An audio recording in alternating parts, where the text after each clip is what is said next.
오늘 이 시간에는 다시 건축하기 시작함에라는 제목을 가지고 하나님 말씀을 증거하도록 하겠습니다. 여러분들이 읽으신 본문 에스라 5장 1절에서부터 5절까지의 내용은 성전 건축을 재개하는 내용으로 구성이 되어졌습니다. 성전 건축을 재개하게 되는 그런 내용. 왜 성전 건축이 진행이 되다가 미뤄지는 일들이 일어나게 되어졌냐? 4장에 보게 되어지면 사마리아인들의 방해가 있었습니다. 이 사마리아인들로 말씀을 드릴 것 같으면 이스라엘 백성들이 바벨론의 침공으로 인하여서 바벨론의 포로가 되어서 70년 동안 타국 땅에서 살게 되어집니다.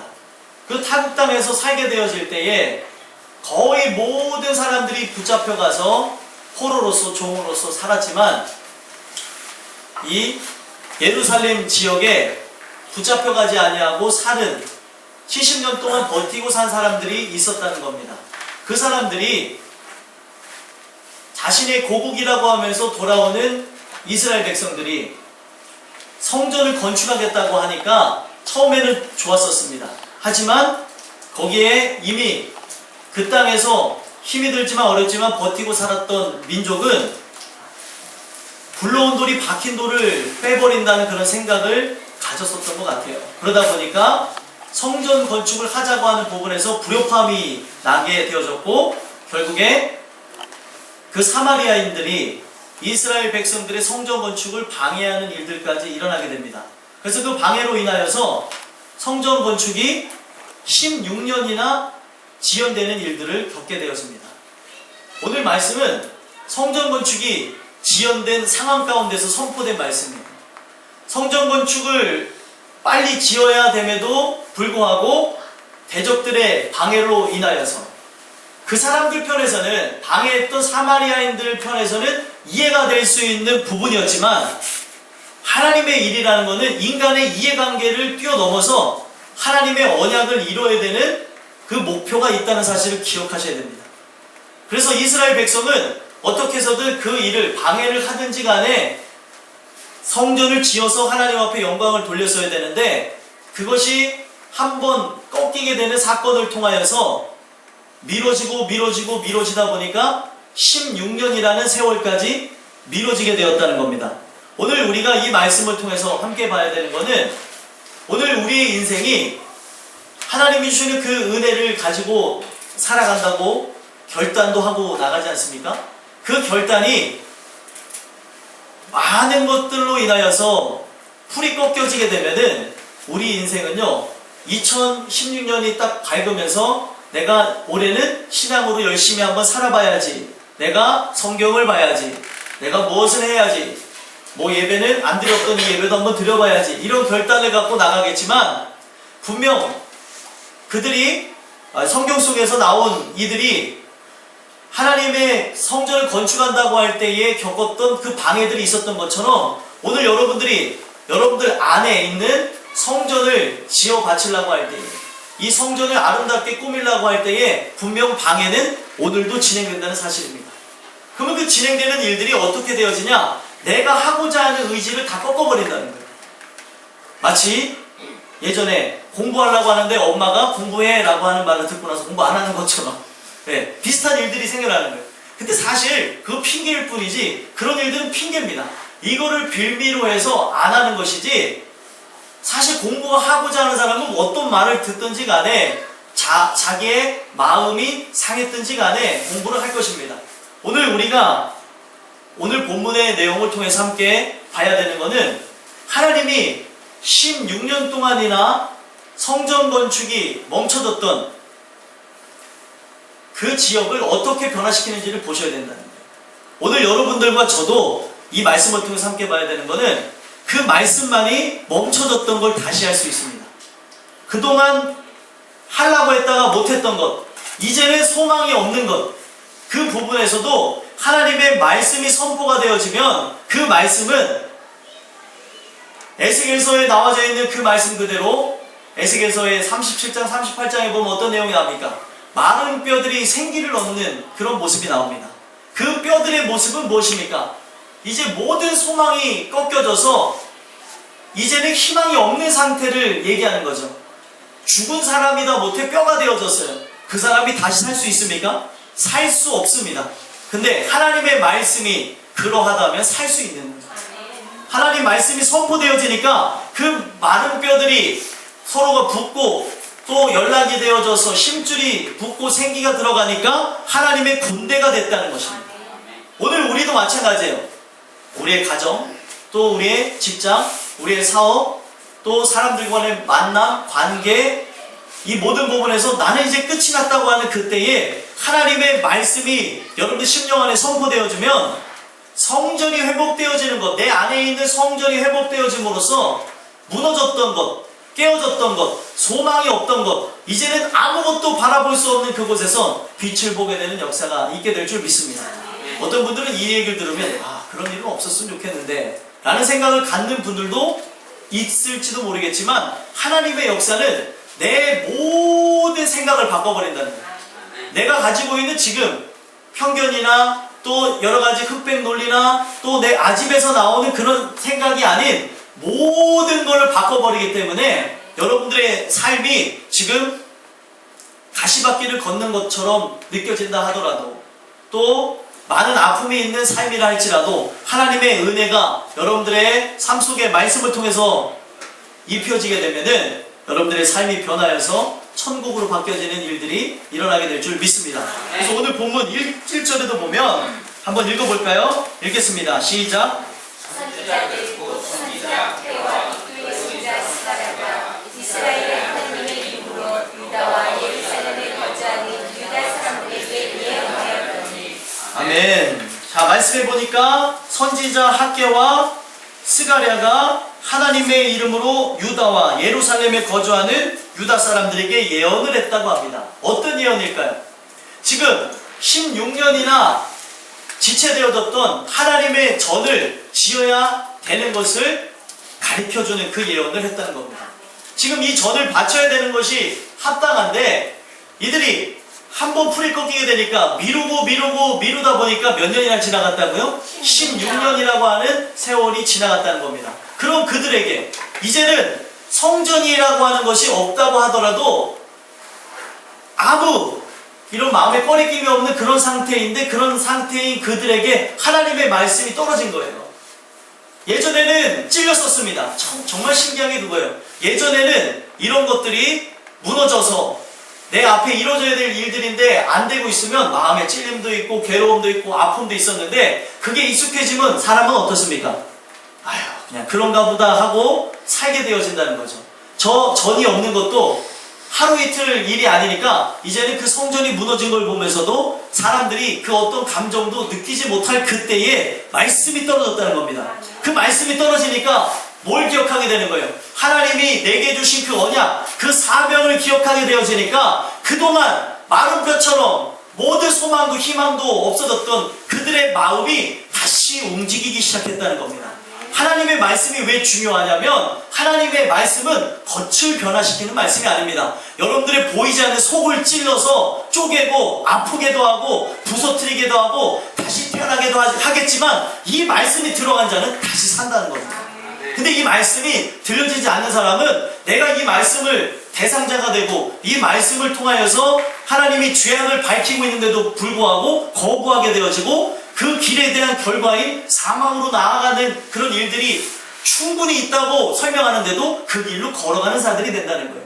오늘 하나님의 은혜를 강구해야 되는 이유는 한 가지입니다. 그 은혜가 여러분들 안에 입혀질 때 여러분들은 다시 삽니다. 말씀을 통해서 입혀지는 그 은혜만이 여러분들을 다시 살리는 힘과 능력이 된다는 거예요. 이제는 안 되는데요? 할 수 없는데요? 그때가 비로소 나는 할 수 없으니까 하나님이 하실 때라는 거예요. 그 누구든지 간에 여러분들이 2016년에 이제 새롭게 일을 시작해서 내가 어떤 거를 결단하고 무언가를 할 때에 안 됐다고 한다고 한다면 좌절하지 마시고 그 말씀과 함께 시작하는 여러분들과 제가 됐으면 좋겠습니다. 내가 갖고 있는 힘과 능력으로 되는 게 아니에요. 그러면은 내가 이렇게 해서 노력해서 되면은 여러분들은 어떻게 하시겠습니까? 내가 이렇게 노력해서 딱 됐어요. 그러면 어때요? 내가 했다고 합니다. 내가 이런 사람이야. 하나님은 그거를 원치를 않으세요. 그걸 원치를 않으니까 그런 교만함이 있고 그런 의의가 드러나면 그것을 가지고 천국에 들어갈 수 없으니까 그 모든 것이 부서지기까지 하나님은 계속해서 내가 가지고 있는 결단, 내가 가지고 있는 그 모든 마음들이 다 박살나게 한다는 거예요. 이제는 아무것도 할 수 없는 상태. 여러분들과 제가 그랬으면 좋겠어요. 하나님 주시는 그 은혜로 인하여서 내 모든 계획들, 내가 가지고 있는 그런 소망까지도 다 십자가 앞에 내려지는 일들을 통하여서 오직 그분만이 여러분들의 소망이 되는 은혜가 있게 되기를 간절히 소망합니다. 그래서 그 예언의 내용, 그 말씀의 내용을 살펴보니까 학개와 스가랴가 성전을 재건하는 것에 대해서 격려와 소망을 주는데, 학개는 성전 건축을 격려하는 그 내용의 그 말씀을 통해서 어떤 일을 했냐면, 너희 집은 이렇게 화려한데 하나님의 집이 이렇게 완벽하거늘 초라하거늘 다 무너졌거늘 너희들은 뭐 하냐는 거예요. 16년 동안이나 너희들의 삶 속에서 포도 열매를 바라면서 포도를 심었는데도 불구하고 열매가 맺혀지지 않고 모든 일들이 잘 되지 않았던 이유가 뭔지 아느냐? 하나님의 집을 먼저 건설하지 않아서 그렇다는 거예요. 너희 집은 다 있는데, 너희들의 그 모든 것들은 다 아름답게 꾸며서 나가고 있는데 왜 하나님의 집은 가만히 내밀어 두냐는 거예요. 그러니까 그것을 들으니까 그들이 어떠합니까? 16년 동안이나 방치되었던 그 성전을 보면서 마음의 괴로움이 생각나는 거예요. 아, 내가 그동안 무엇을 한 것인가? 아, 이 모든 부분에서 문제가 여기서 일어난 것이구나, 여기서 비롯된 것이구나 라는 것을 깨닫게 학개 선지자가 그 모든 말씀으로 그들을 찔렀다는 겁니다. 그랬더니 그 말씀, 예언적인 그 메시지를 그들이 듣게 되어지니까 성전 건축을 해야 되는 것이구나 라는 것을 깨닫게 되어졌다는 거예요. 깨달음이라는 건 무엇입니까? 늘 살아가면서 부딪히고 알아야 되는 것인데도 불구하고 그동안 몰랐던 걸 깨달았다고 얘기하는 거예요. 이것을 해야 되는데도 불구하고, 본분인데도 불구하고 안 하고 살아갈 때가 있습니다. 어떤 것은 자녀의 본분, 어떤 것은 부모의 본분, 또 어떤 부분에서는 내가 남편으로서, 아내로서, 또 자식으로서, 그리고 그뿐만이 아닌 하나의 일원으로서, 또 직분자로서, 또 목회자로서 내가 해야 될 그런 본분이 있는데도 불구하고 잊어버리고 살아갈 때가 있다는 겁니다. 그것보다도 더 큰 건 무엇이요? 내가 하나님의 자녀인데도 불구하고 그 자녀됨을 잊고 살아가는 자들도 너무나 많다는 거예요. 하나님의 말씀이 선포되는 이유가 무엇이냐는 거예요. 그 말씀으로 인하여서 그들의 모든 삶이 목적을 잃어버린 채로 떠다니는 배처럼 나갈 것이 아니라 목적을 분명히 두고 나아가는 그 배의 모습으로 나아가라고 그 말씀을 주신다는 겁니다. 오늘 여러분들의 삶 속에 살아가는 이유와 목적, 또 여러분들의 소망은 무엇입니까? 여러분들의 살아가는 이유와 목적은 오직 하나님의 영광을 돌리기 위함이 되셨으면 좋겠고요. 여러분들의 유일한 소망은 이 땅에서 뭔가 우리가 번영이 되어지고 잘 되는 것을 바라는 것이 아니라 여러분들의 유일한 소망이 예수 그리스도가 되는 은혜가 있게 되길 간절히 소망합니다. 그러면은 내 삶이 여러 가지 부분에서 인간 편에서는 무너지고 깨어지고 안타까움이 있을지라도 그 모든 부분에서 유일한 소망이 예수 그리스도라고 하는 것을 깨닫게 되어진 자라면 희망이 있는 사람이라는 거예요. 우리가 살아가는 이유는 무엇입니까? 저 천국을 준비하기 위함이에요. 근데 천국을 준비하는 내가 되어야 됨에도 불구하고 오늘날 많은 이들은 천국을 준비하는 삶, 또 내가 죽어야 될 거를 준비하는 삶, 그리고 내가 그분을 만나야 된다는 걸 준비하는 자로서 살아가는 이들이 없다는 거예요. 근데 은혜를 준 사람들은 어떤 일들이 일어난다고 성경에서 얘기하고 있냐면, 내가 살아가는 부분에서 그동안 느끼지 못하고 그리고 인식하지 못했던 부분들을 알게 되어진다는 거예요. 아, 내가 살아가는 이유가 단지 먹기 위해서, 마시기 위해서, 또 자녀를 바라보고, 또 부모를 바라보고, 또 누구를 바라보기 위해 사는 것이 아니구나. 내 영혼을 위해서 사는 거구나.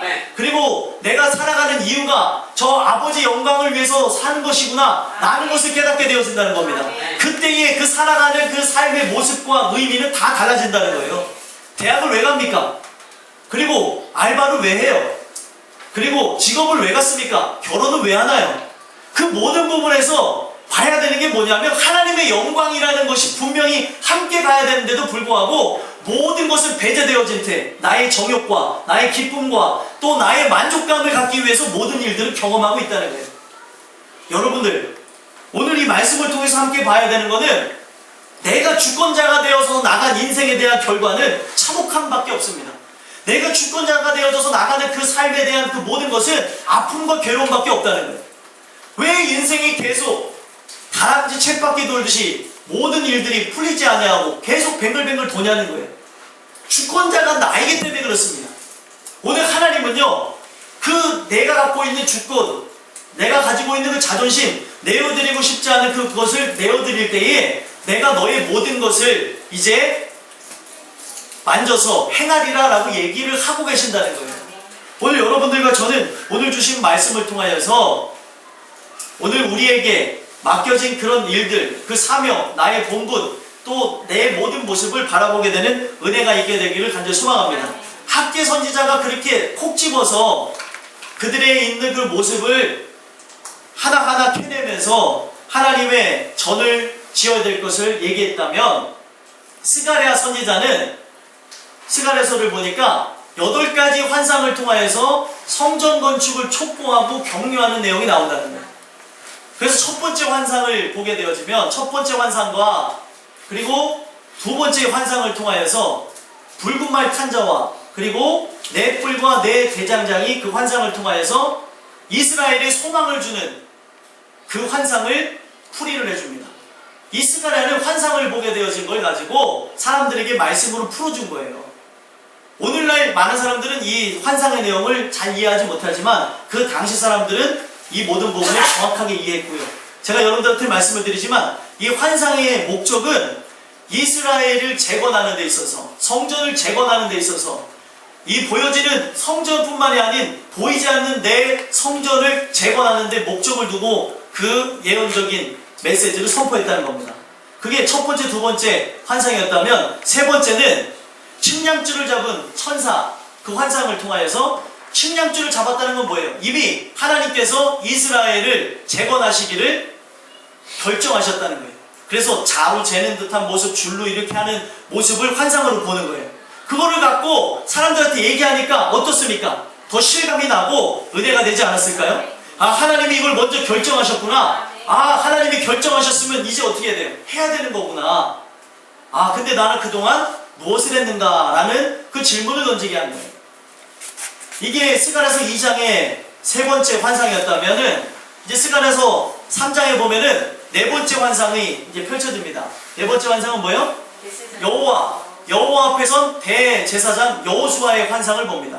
그 여호수아의 환상을 통하여서 하나님께서 이제 그 일을 할 것을 보여주죠. 내가 이 모든 일을 진행하는 것은 하나님의 종 싹을 보내기 위함이라는 것을 가르쳐줍니다. 그리고 그 싹이 하는 걸 어떤 것을 통해서 얘기를 하냐면, 이 여호수아 대제사장이 나와서 더러운 옷을 입었는데 그 더러운 옷을 벗고 아름다운 옷으로 갈아입는 옷을 보여줍니다. 그거는 어떤 일이냐면, 대제사장 예수 그리스도께서 여러분들의 모든 죄를 짊어지고 저 천성에 올라가서 그 모든 죄를 하나님 앞에 내어드리고 이제 아름다운 것으로 다 받는 것을 설명해주고 있다는 거예요. 그걸 통하여서 얘기를 하는 겁니다. 하나님의 종 그 싹이 오게 되면은 그가 한 돌로서 눈은 7눈이 있고 그 7눈을 가진 그 자가 이 땅에 와서 모든 죄악을 하루 만에 도말시키겠다는 거예요. 십자가의 죽으심으로써 이 모든 일을 완성시킬 거라는 겁니다. 그러니까 성전의 목적이 뭐예요? 성전을 건축하는 목적은 무엇입니까? 화려한 건물을 짓는 데 의의를 둔 것이 아니고 그 성전에 하나님의 영광이 더해질 것임을 예언했다는 겁니다. 그러니까 눈으로 보여진 성전만을 지을 것이 아니라 그 안에 그리스도께서 오셔서 그리스도께서 내 모든 죄를 도말하시고 이 안을 다시 재건축하는 일들이 있어야 될 것임을 그 환상을 통해서 얘기했다는 거예요. 이게 네 번째 환상이면 다섯 번째 이제 환상은 무엇입니까? 순금 등잔재와 그리고 두 감람나무를 통하여서 이 모든 일이 어떻게 해서 진행되는가를 보는 거예요. 순금 등잔대의 그 모든 부분이 그 환상을 통하여서 설명하는 건 무엇이냐면, 이 모든 것은 인간의 힘으로 되지 않는다는 거예요. 하나님이 주신 힘과 능력을 통하여서 되는 것임을 그 순금 등잔대를 통하여서 보여주고, 이 성전의 핵심은 무엇입니까? 이 등불이 꺼지지 않아야 된다는 것을 설명을 해주고 있습니다. 이 성전에 말씀이 늘 함께 있어야 된다. 그러면 오늘날 보여지는 건 무엇입니까? 성전에는요, 이 건축물만 들어서는 것이 아니라 여러분들 마음에 하나님 말씀이 있느냐를 봐야 된다는 거예요. 그 말씀이 없는 자이면 성전이 아닙니다. 성전에는요, 늘 순금 등잔대가 있어요. 그 순금 등잔대를 통하여서 꺼지지 않는 여호와의 불이 늘 함께 있어야 되는 것임을 설명하고 있습니다. 그 말씀의 불이 있어야 되는데 오늘날 많은 이들이 예수를 믿는다고 하면서도 이 기준이 말씀이 아니라니까요. 성경의 이 모든 부분이 어떠한가에 대해서 살펴보지 아니하고 내 감정과 그리고 내 기분과 내 상황에 맞춰서 모든 걸 결단을 내려버린다는 거예요. 성경은요, 여러분들의 인생의 기준이자 여러분들이 천국 가는 기준도 잡아주는 책입니다. 내가 가지고 있는 감정적인 선택과 또 내가 가지고 있는 그런 환경과 상황에 대한 선택을 원하는 게 아니라 하나님 말씀이 어떠한가에 대해서 우리는 알아야 될 것이고, 그 말씀이 이렇다고 하면은 내 생각과 다르다고 하더라도 순종하는 게 여러분들의 삶이라는 거예요. 아멘이십니까? 그런데 오늘날 많은 이들의 문제가 뭐예요? 말씀을 모르니까 내 마음대로 하는 겁니다. 사사기의 얘기는 옛날 얘기가 아니에요. 자기 소견에 오른대로 해가는 건 옛날 얘기가 아닙니다. 오늘도 내가 의사도 아닌데 내 건강을 막 진단을 해요. 아, 내가 몸이 이런데? 예, 개중에는 맞을 수도 있지만 틀릴 수도 있습니다. 제가 이런 일을 경험했거든요. 제가 쓸개가 안 좋습니다. 그래가지고 의사도 아니지만 인터넷을 통하여서 찾아봤어요. 어떤 약사분이 이 부분이 제가 봤을 때는 어느 부분에 뭐가 문제가 있는 것 같은데 한번 알아보시라고 그래갖고 인터넷 찾아봤더니 제가 쓸개가 고장이 나 있더라고요. 그러니까 이게 맞는지 틀린지는 모르지만 제가 쓸개가 고장 났다고 해서 사람들한테 가서 얘기를 했더니 믿지를 않는 거예요. 의사한테 가서도 쓸개가 이상한 것 같으니까 찍어보겠다니까 그걸 어떻게 확신하냐고. 그 처음에 그렇게 해서 검사를 해서 찍어봤더니 진짜 쓸개 이상이 있더라고요. 그리고 나서 또 약사한테 갔습니다. 약사한테 가서 여기 쓸개 지금 갑자기 여기 너무 아픈데 약이 없나요? 그래서 쓸개가 안 좋다고 했더니 그 약사가 하는 얘기가, 아니 당신이 무슨 의사냐고, 여기가 안 좋다고 하면서 왜 약을 달라고 하면서 화를 냈더라고요. 제가 그걸 통해서 알 수 있는 건 뭐냐면, 저분들의 의식이 맞는 게, 모든 사람들이 자기가 어디가 안 좋다고 하면서 약을 지어가고 하는 사람이 많으니까 저 부분에서 전문성을 띠고 있는 분들이 화를 낼 수도 있겠구나. 내가 의사인 것처럼, 내가 약사인 것처럼 행동하니까 기분이 나쁠 수도 있었을 거라는 거죠. 오늘 많은 사람들이 그렇게 생각을 하고 있어요. 우리 하나님이 주시는 그 소견에 따라서 나가야 되는데, 내 소견에 따라서 내가 가지고 있는 그 기준, 내 가치관이 맞은 줄 알고 막 나가고 있다는 겁니다. 하지만 너희 생각과 내 생각은 다르다고 성경에서 얘기하고 있어요. 내가 봤을 때 선한 것 같은데 아닙니다. 하나님이 보셨을 때 선한 것이 선한 거예요. 근데 오늘날 많은 이들은 내가 가지고 있는 소견이 옳은 줄 알고 하나님이 그 가지고 있는 기준은 뭔지도 궁금해하지 않고 나가고 있다는 거예요. 여러분들과 저는 주시는 그 말씀을 통하여서 내 생각을 내려놓고 하나님의 말씀으로 채워지는 그런 은혜가 있게 되길 간절히 소망합니다. 그러면서 그런 그들에게 그 말씀이 그 안에 있어야 되는 것을 설명하고, 두 감람나무 그 환상을 통하여서 두 사람을 세웁니다. 하나는 누구냐면 수룹바벨이고 하나는 대제사장 여호수아예요. 이 두 사람을 통하여서도, 말씀해 보니까 이 두 사람을 통하여서도 2절 한번 볼까요? 자, 2절 보겠습니다. 시작. 이에 스알데알의 아들 수룹바벨과 요사닥의 아들 예수아가 일어나 예루살렘에 있던 하나님의 성전을 다시 건축하기 시작하며 하나님의 선지자들이 함께 있어 그들을 돕더니. 아멘. 어떤 사람이요? 수룹바벨과 예수아. 여기는 예수아라고 발음됐지만 이거는 아람의 그 발음을 따라서 예수아라고 그랬고요. 원래 본명은 여호수아입니다. 여호수아의 뜻은 무엇이냐면 하나님은 구원이시다, 그런 뜻을 갖고 있어요. 자, 이 두 사람을 두 감람나무 환상을 통해서 세우는 거예요. 여러분들 말씀이 뭔 줄 아십니까? 할 수 없는 이들, 쓰러져 있는 이들, 이제는 끝났다고 하는 사람을 세우는 게 말씀입니다. 사람의 위로와 격려로서는 될 수가 없어요. 그러나 하나님의 말씀은 다시 살리는 능력이 있습니다. 왜 그렇습니까? 무에서 유를 창조했잖아요. 하나님의 그 말은요, 에너지가 있습니다. 창조의 힘을 갖고 있었기 때문에 이 세상에 빛이 있으라 하니까 빛이 있었던 거예요. 믿으십니까? 네. 어떤 사람이 이런 부분을 갖고 연구를 했는데, 정말 이 세상이 말씀으로 창조될 수 있을까? 아 이거 불가능한데 이런 생각을 갖고 있다가 어떤 학자가 그래도 연관성이 있지 않을까라는 생각을 갖고 사람의 말에 대해서 연구를 해봤더니 사람이 말을 할 때 에너지가 나간다고 합니다. 그러면 그 에너지는요 엄청난 게 있는 게 부정적인 말을 하게 되어지면은 부정적인 말을 들은 뭐 어떤 식물이나 또 어떤 대상 같은 것들이 썩어버리기도 하고 문제가 되어지는 걸 볼 수가 있다는 거예요. 근데 그 말을 통하여서 좋은 말을 해줬더니 식물이 아름다워지기도 하고 또 밥을 갖고 아름다워 너는 예뻐 그런 얘기 있어. 밥이 시간이 지나면 어떻게 되죠?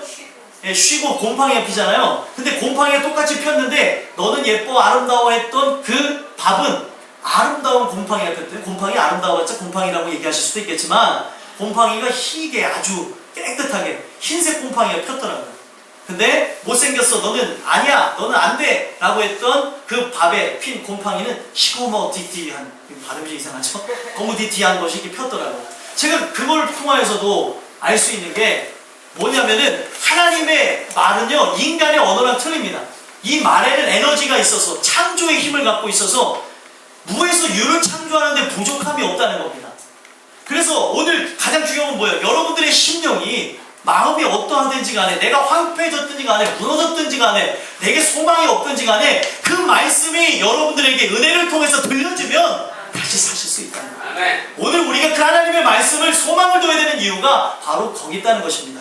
그러면서 이제 6번째 환상으로 넘어가게 되어지는데 6번째와 7번째 환상은 날아가는 두루마리와 에바에 앉은 그 여인을 통하여서 언약 배반자들에 대한 하나님의 진노와 죄를 이제 바벨론으로 옮기겠다고 하는 그런 모습을 통하여서 이제 이 성전이 지어지게 되면은 그 모든 죄가 옮겨져야 되는 것임을 설명해 주고 있는 것입니다. 그러면서 마지막은 뭐예요? 성전의 마지막 기능은 뭐냐면 내 병거, 8번째 환상은 내 병거 환상을 통하여서 심판이 있다는 것을 얘기를 했다는 거예요.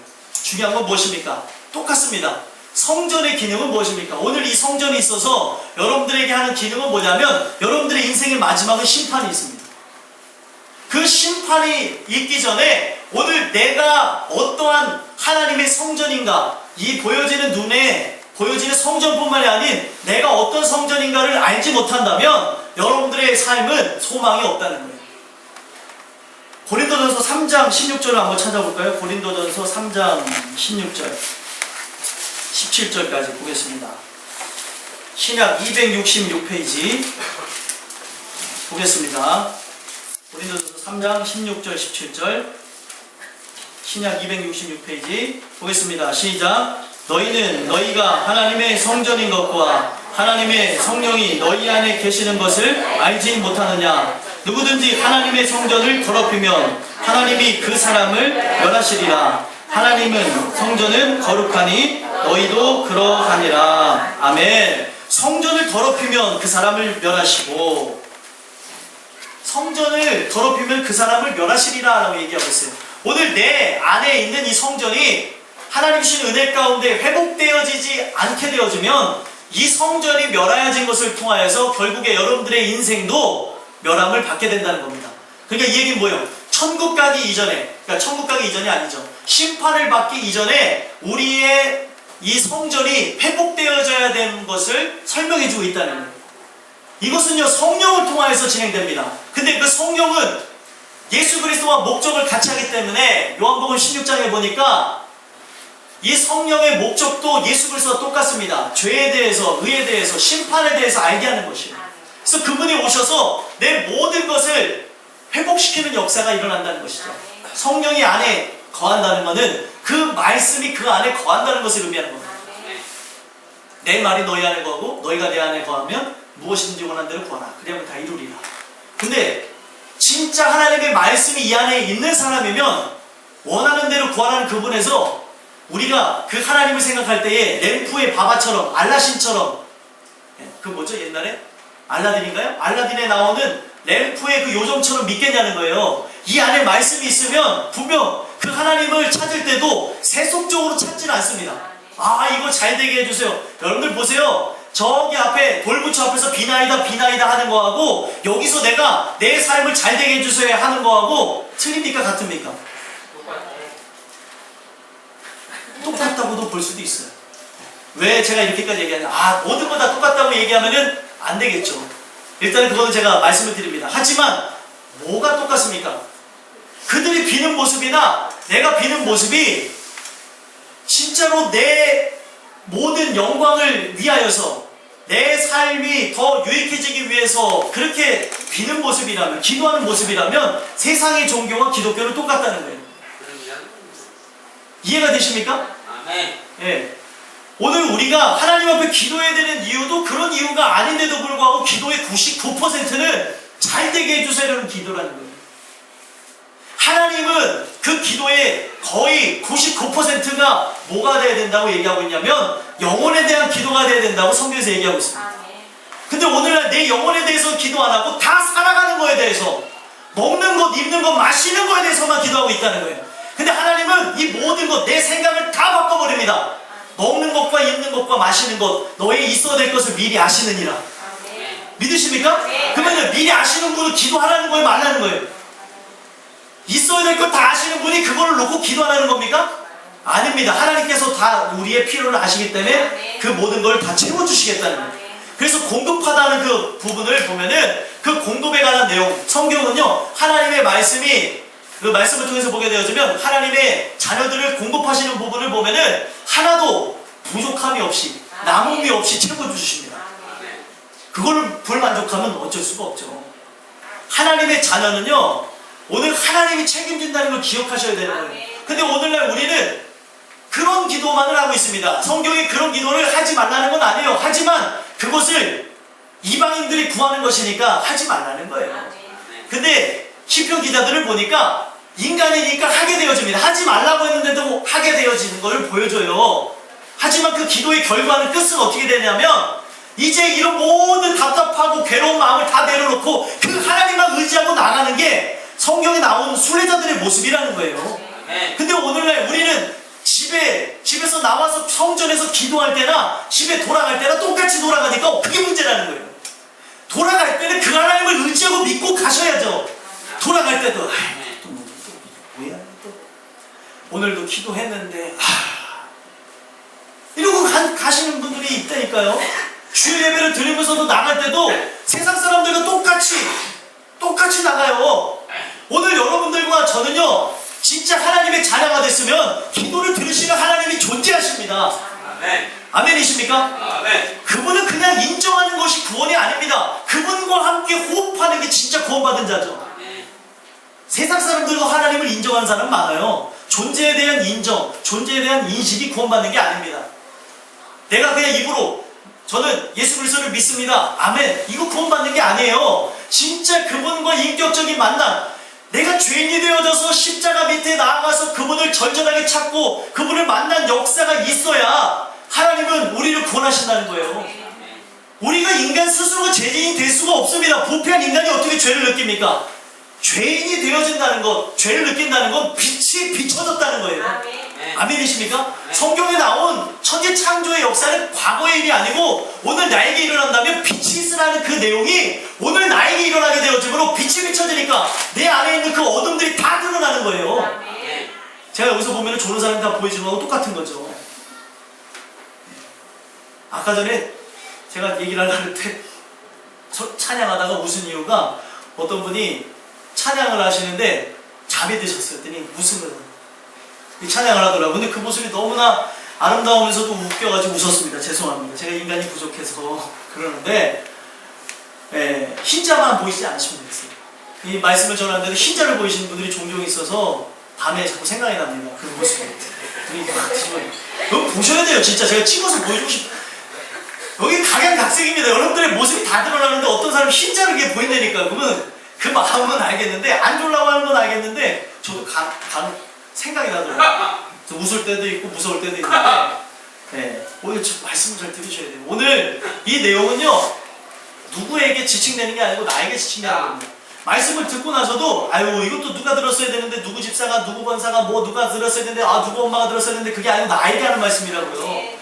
항상 그런 분들이 있어요. 듣고 나서 에이 이것도 누구 알았어야 되는데 누구 알았어. 아이고 남에게 손가락질하지 마시고 여러분들 자신을 보길 간절히 소망합니다. 우리 교회가 더욱 은혜의 교회가 되어지는 그 역사는요, 모든 사람들이 자기의 죄를 볼 때 은혜의 교회가 되었습니다. 다른 사람을 향하지 마시라는 거예요. 절대로. 아, 저 사람보다 내가 나은 것 같은데 그것도 교만입니다. 하나님 편에서 보시라고. 하나님 편에서. 하나님 편에서 보면 내가 1만 달란트를 탕감받았다니까요. 한량없는 그런 은혜를 통하여서 구원을 받았는데 왜 1만 달란트 한량없는 은혜를 받았다고 얘기했습니까? 아들의 피값으로 여러분들 구원하셨잖아요. 그 죄가 자범죄가 크던 작건 내가 저 사람보다 도덕적으로 낫던 틀리던 죄는 똑같습니다. 그 죄 하나 때문에도 죽어야 되는 분이 있다면 그게 바로 하나님의 아들 예수 그리스도라는 거예요. 근데 오늘날 이게 크니 저거 크니 이거는 의미가 없습니다. 여러분들이 작은 죄 하나만으로도 천국에 못 간다니까요. 근데 그 죄를 한 가지를 죄에 걸려서 천국에 못 가나 100개에 걸려서 못 가는 건 마찬가지입니다. 이해가 되세요? 오늘 그 하나님이 나를 예수 그리스도의 그 보혈의 피로 구원하셨으면 그 하나님을 믿고 의지하며 살아가며 나가셔야 된다는 거예요. 근데 오늘 문제가 무엇입니까? 저는 아름답게 건축을 했습니다. 성전을 아름답게 건축했는데 여러분들의 심령의 전이 무너진 채 그대로 있다는 거예요.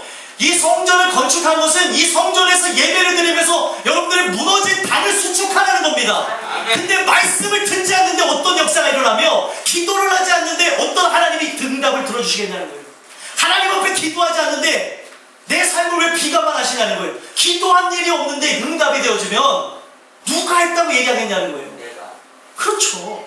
오늘 이 말씀이 정말 중요합니다. 그 누구든지 간에 오늘 다시 건축하기 시작하면라는 이 말씀이 여러분들 안에 들려지는 역사를 통하여서 하나님의 말씀이 선포되어짐으로 무너졌던 여러분들의 심령의 전이 다시 수축되어지는 은혜가 있게 되게 하길 소망합니다. 아멘.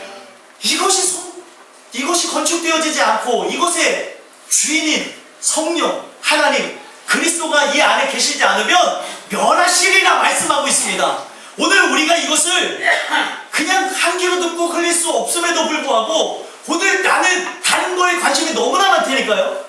하나님의 말씀이 더욱 강력하게 나를 치고 있는데도 불구하고 나는 아닐 거야, 나는 아니야. 듣고 나서도 지금 생각하는 거는 다른 걸 생각해요. 데이트를 죄송합니다. 네. 누가 지금 핑크빛에 빠진 사람이 있는데 핑크빛은 좋습니다. 목적이 뭐냐는 거예요. 목적이 누구든지 내가 어떤 것에 대해서 로또를 맞았든 뭐든 그 목적이 뭐냐는 거예요. 다 나의 탐욕을 채우는 것이라면 하나님 앞에 성경은 얘기하기를 다 배설물이라. 내가 갖고 있는 성경 지식도 이 하나님의 말씀과 함께 결합되지 않으면 배설물입니다. 왜요? 그것으로 인해서 율법의 의의를 얻고자 하거든요. 그것으로 인해서 내가 높아지거든요.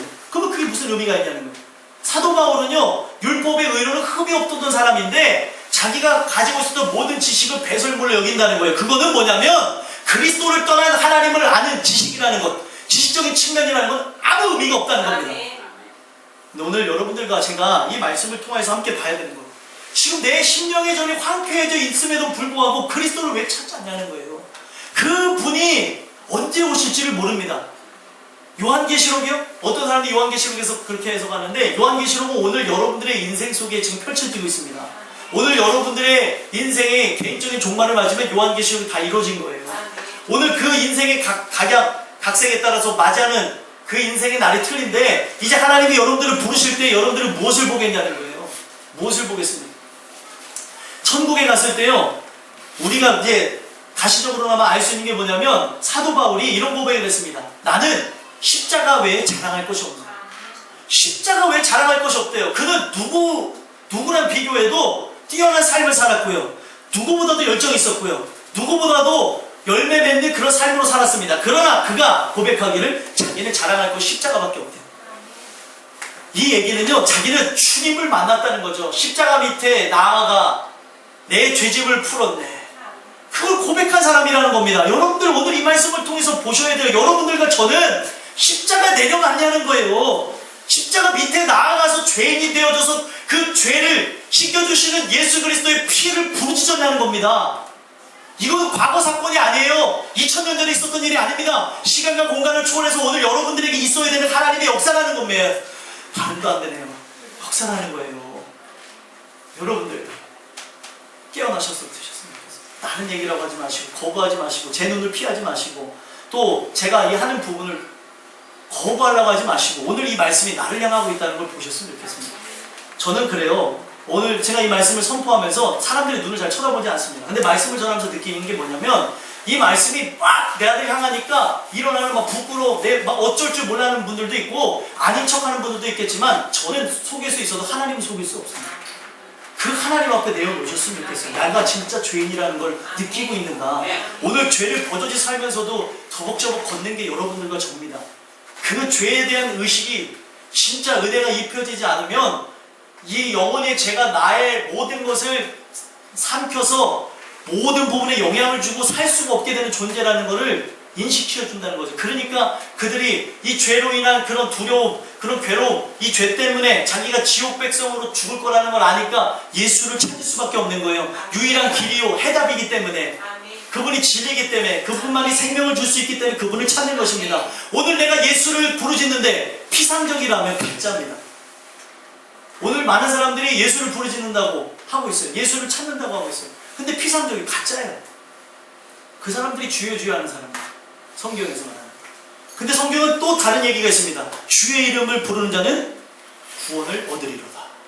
그들이 부르는 주의 이름과 주여 주여 하는 사람들이 부른 주님의 이름과 같습니까? 틀립니다. 같은 이름인 것 같지만 마음에서부터 찾는 이가 하나님이 아니라는 거예요. 우리는 성경에 나오는 하나님을 믿습니다.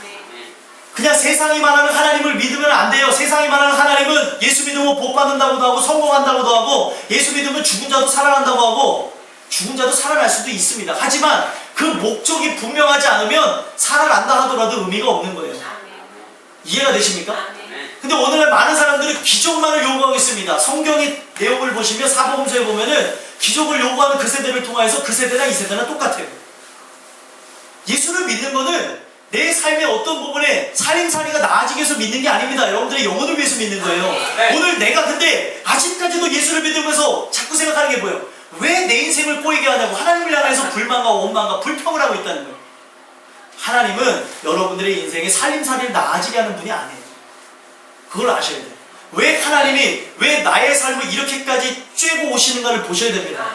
제가 이 말씀을 드리는 거는 여러분을 사랑해서 하는 얘기예요. 이 말씀이 선포되어졌다는 것은 여러분들이 지금 이 옥죄해 오는 그 상황을 여러분들이 이 말씀을 그냥 무시하고 오늘 이 말씀을 그냥 넘기시잖아요. 하나님이 여러분들 권하기를 작정하셨으면 여러분들의 삶은 더더욱 피폐해질 것이고 더 무너질 것이고 아무것도 내세울 수 없는 것으로 나가실 것입니다. 저는 그러기 이전에 하나님을 찾고 돌아왔으면 좋겠어요. 그렇게 해서라도 돌아오면 은혜겠지만 모든 걸 경험해봐야 맛입니까? 추천하는 걸 통해서 먹는 사람들이 있어요. 그쵸? 누가 그러더라고요. 추천에 나온 거 봤는데 제가 라면을 좋아합니다. 그래서 라면을 좋아해서 라면의 후기를 봤는데 라면의 후기에 이렇게 적혀있어요. 꼭 경험해봐야 맛입니까? 먹어보시면 합니다. 맞죠? 그래서 끓여 먹었더니 맛있더라고요. 꼭 경험해봐야 맛있냐는 거예요. 그 사람 얘기가 그래요. 자기를 믿고 먹으라는 거예요. 야, 저는 그걸 보면서 야, 짬뽕도 이렇게 얘기하는데 여러분들의 인생에 꼭 쓴맛을 봐야 맛입니까? 쓴맛을 보고 하나님을 만나야 더 기쁨이 있습니까? 그건 아니에요. 오늘 내 삶이 그냥 오늘날 별거 없이 그냥 지내면서 하나님 은혜로 살아가는 것도 은혜입니다. 물론 순탄하지 않게 하는 것도 하나님이시겠지만 오늘 이 말씀을 선포하는 것은 여러분들의 삶이 꼭 그 많은 것을 경험하고 돌아오는 일들은 없었으면 좋겠다는 거예요. 오늘 이 말씀을 통하여서 다시 건축하기를 시작하는 은혜가 있었으면 좋겠습니다. 자, 2절 다시 보시면 한번 읽어볼까요? 읽겠습니다. 시작. 이에 스알델의 아들 스룹바벨과 조사닥의 아들 예수아가 일어나 예루살렘에 있던 하나님의 성전을 다시 건축하기 시작하며 하나님의 선지자들이 함께 있어 그들을 돕더니 아멘. 자, 하나님의 성전을 다시 건축하기 시작했는데 누가 도왔대요? 하나님의 선지자들이 함께 있어 그들을 도왔다는 겁니다. 저는 여러분들을 도울 수 있는 유일한 기능은 말씀을 선포함입니다. 여러분들을 위해서 기도하는 것밖에 없어요. 그래서 여러분들을 위해서 늘 말씀을 선포하겠습니다. 그 말씀이 여러분들을 찔리고 괴롭게 하는 일 있더라도 도망가지 마세요. 그 그 말씀을 듣다 보면 언젠가 깨지는 날이 올 것이고 변화받는 날이 올 것입니다. 오늘 이 말씀을 들으면서도 뛰쳐나고 싶은 사람들이 있을 수도 있어요. 막 진짜 막 듣기 싫어가지고 막 그렇다고 하더라도 그 말씀을 여러분들 계속 듣고 나아감으로 이 건축이 잘 진행되는 은혜가 있게 되길 간절히 소망합니다. 끝으로 3절에서부터 5절까지 보면은 은혜가 되는 게 무엇이냐면 먼저 이 성전을 건축하고 그 다음에 이 모든 것에 대한 것을 받았다는 겁니다. 그러니까 뭐냐면 성전 건축에 대한 허가가 떨어져서 성전을 건축한 것이 아니고 건축을 하게 허가할 것을 믿고 건축했다는 것을 알 수 있습니다. 하나님의 말씀은 바로 그런 겁니다. 오늘 하나님이 하실 것을 믿고 나가는 게 진짜 말씀이 들어온 사람입니다. 자, 보실까요? 자, 5절 한번 보겠습니다. 읽겠습니다. 시작.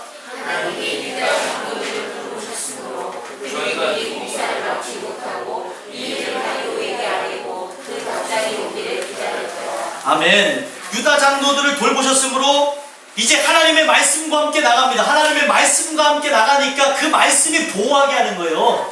말씀의 역할은 여러분들의 인생을 보호하는 겁니다. 아멘이세요?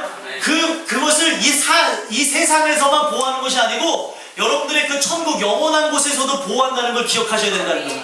아멘이십니까? 그래서 능히 공사를 막지 못하고 어떻게 했습니까? 이 일을 다리올게 안 하고 그 답장이 오기를 기다렸더라. 이 얘기는 뭐예요? 공사는 이미 끝났고 답장을 후에 기다리는 거예요. 믿으십니까?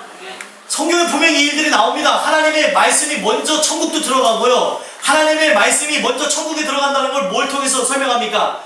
먼저 법궤가 요단 강물에 먼저 들어갑니다. 제사장들과 함께 들어가요. 여러분들 천국에 들어가는 건 딱 한 가지예요. 그 말씀과 함께 들어가는 겁니다. 지금도 이 말씀을 믿고 나가고 하나님이 하신 걸 믿고 미리 건축을 해서 바쳤더니 나중에 이 모든 부분에서 허가가 나고 이 모든 부분을 사람들이 인정하게 되는 일들을 겪었다는 거예요. 믿으십니까? 오늘 여러분들 하나님 말씀과 함께 나가셨으면 좋겠어요. 올 한 해는 다른 걸 보지 마세요. 말씀과 함께 가는 한 해. 그리고 내가 무엇보다도 하나님 말씀을 더 가까이 하고 성경을 읽고 그 성경의 뜻을 아는 한 해로 삼으시는 여러분들과 제가 되기를 주 예수 그리스도 간절히 소망합니다. 기도하겠습니다. 하나님 감사합니다. 오늘